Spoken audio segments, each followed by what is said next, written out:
menjelaskan mengenai proses sistem imunitas. Perkenalkan, nama saya Faulanggita Saragih. Sistem imun merupakan sistem pertahanan atau kekebalan tubuh. Sistem imun berperan dalam mengenal, menghancurkan benda-benda asing atau sel abnormal yang merugikan tubuh. Sistem imun tidak memiliki tempat khusus dalam tubuh manusia dan tidak dikontrol oleh organ pusat seperti otak. Sel-sel tertentu berperan sebagai pasukan pertahanan untuk memerangi benda asing yang masuk tubuh yang berpotensi menimbulkan gangguan pada tubuh. Sistem imun adalah kelompok pertahanan yang dikemukakan pada manusia untuk membantu mengusir organisme penyebab penyakit yang ada di dalam tubuh. Pada pertahanan tubuh dibagi menjadi dua tipe, yakni: pertama, pertahanan tubuh bawaan atau non-spesifik. Pertahanan tubuh bawaan merupakan garis utama tubuh yang pertama melawan semua agen asing yang masuk ke dalam tubuh. Alat yang menghalangi dalam imunitas bawaan seperti kulit, air mata, mukus, atau cairan lengket dan tebal yang disekresikan oleh membran dan kelenjar mukosa, dan air ludah. Mereka berfungsi untuk mencegah laku peradangan setelah terjadi luka atau infeksi.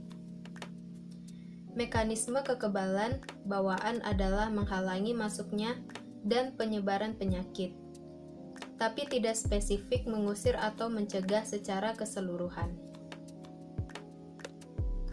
Pada pertahanan tubuh bawaan memiliki dua garis pertahanan, yakni garis pertahanan bagian eksternal. Ada beberapa macam pada pertahanan bagian eksternal, yaitu kulit. Kulit ditutupi sel-sel epitel yang sangat rapat. Kulit yang normal tidak dapat ditembus oleh bakteri dan virus. Mikroorganisme hanya dapat masuk melalui kulit yang terluka. Itu menyulitkan bakteri dan virus untuk dapat tetap hidup di permukaan kulit.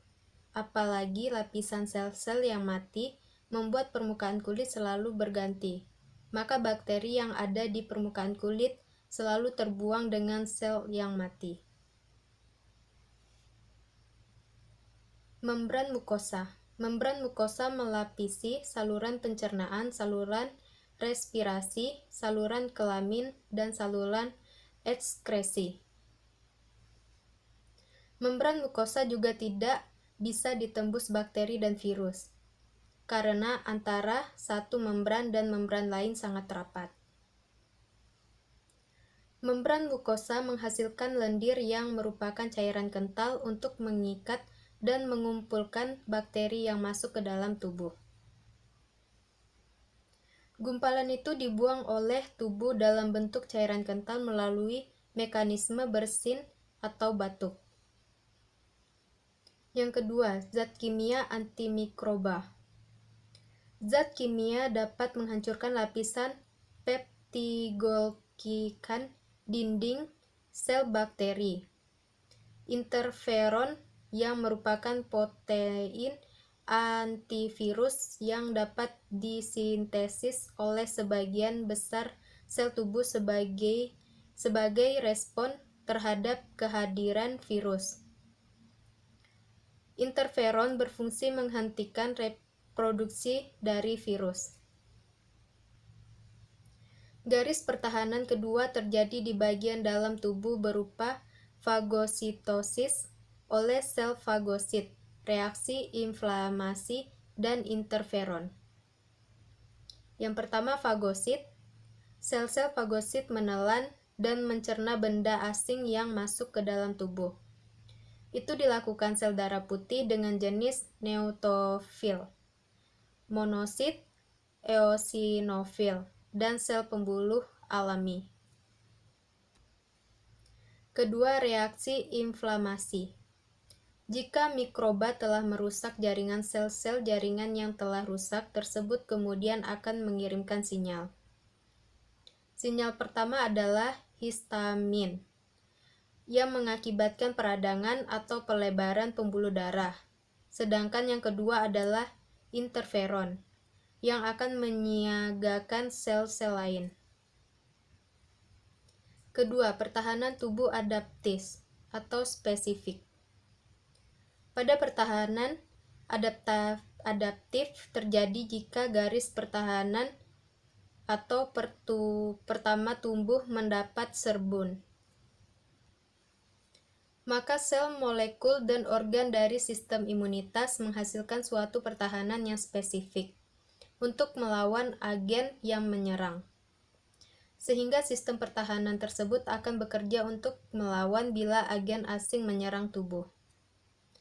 Imunitas dihasilkan dari reproduksi antibodi spesifik yang dikhususkan untuk antigen tertentu.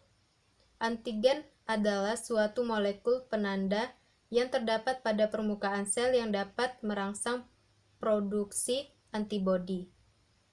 Pertahanan spesifik dapat mengenal benda asing karena terdapat kemampuan mengingat kembali antigen tertentu. Itu dapat diaplikasikan pada konsep imunisasi.